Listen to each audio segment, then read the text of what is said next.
Hello, and welcome back to Resilient Walk. If you've clicked on this video, perhaps you're standing at a crossroads.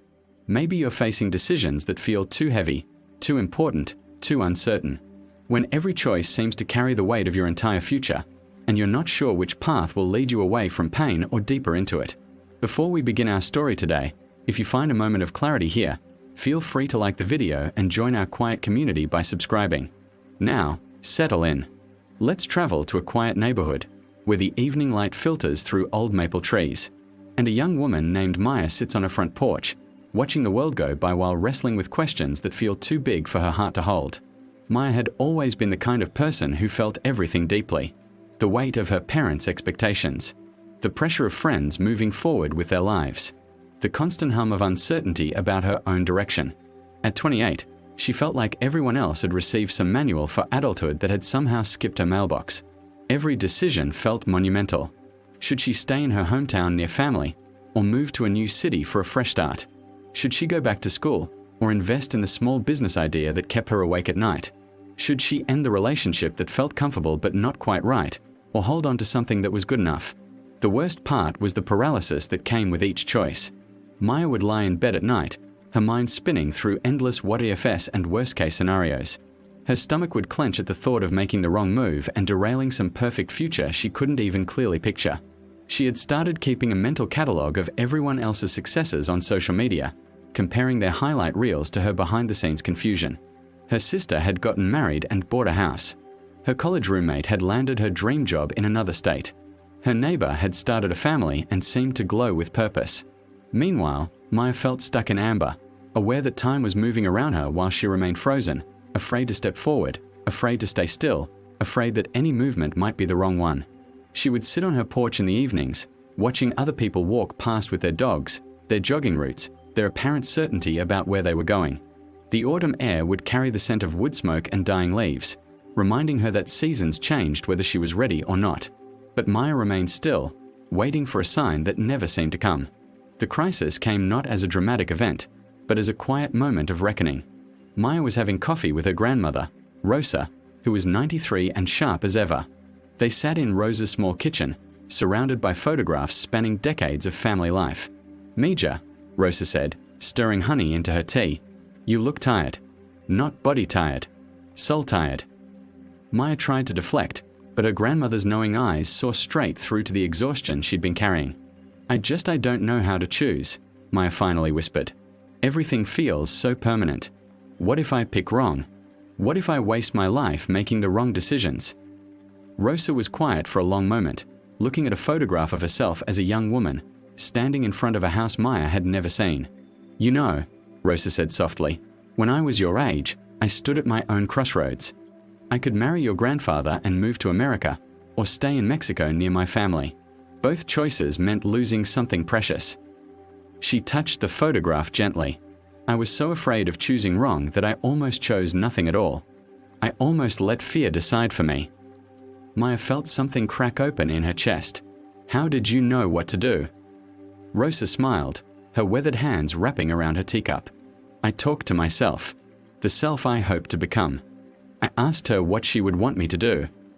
The simplicity of it took Maya's breath away. In that sun-dappled kitchen, surrounded by the evidence of a life fully lived, she felt something shift, not an answer, but an invitation to find her own. That night, Maya did something she had never tried before. She sat in her bedroom, lit a single candle, and closed her eyes. She let herself imagine meeting her future self, not in some distant, perfect version of her life, but in the messy, beautiful reality of growth and change. She pictured herself at 38, at 48, at Rosa's age. What would those versions of herself say about this moment of paralysis? And slowly, like morning light creeping across her bedroom walls, she began to hear their voices. Her 38-year-old self spoke first, with a voice that held both laughter and wisdom. "Maya, you're so worried about making the perfect choice that you're missing the point entirely. There is no perfect choice. There are only choices that help you grow into who you're meant to be." Her 48-year-old self added, with gentle firmness, "The mistakes you're so afraid of making? I've made them. And they weren't mistakes at all. They were detours that led to experiences you can't imagine yet. Stop protecting yourself from your own life." And her 88-year-old self, with Rosa's knowing smile in her voice, Querida, the regret doesn't come from the chances you took. It comes from the chances you were too afraid to take. Your heart already knows the direction. You just need to trust it enough to take the first step. Maya opened her eyes and felt something she hadn't experienced in months: clarity. Not about the specific answers to her questions, but about the process of finding them. She realized that she had been waiting for certainty in an uncertain world, for guarantees that don't exist. But her future selves had shown her something different. That wisdom wasn't about predicting outcomes, but about trusting her ability to handle whatever came. The choice about moving? Her future self would be proud of her for choosing growth over comfort, even if it meant leaving familiar ground behind. The relationship question? Her future self wanted her to choose authenticity over settling, even if it meant temporary loneliness. The business idea? Her future self encouraged her to try, knowing that the attempt itself, regardless of outcome, would teach her something valuable about her own capabilities. Maya began to understand that every small choice was practice for the bigger ones.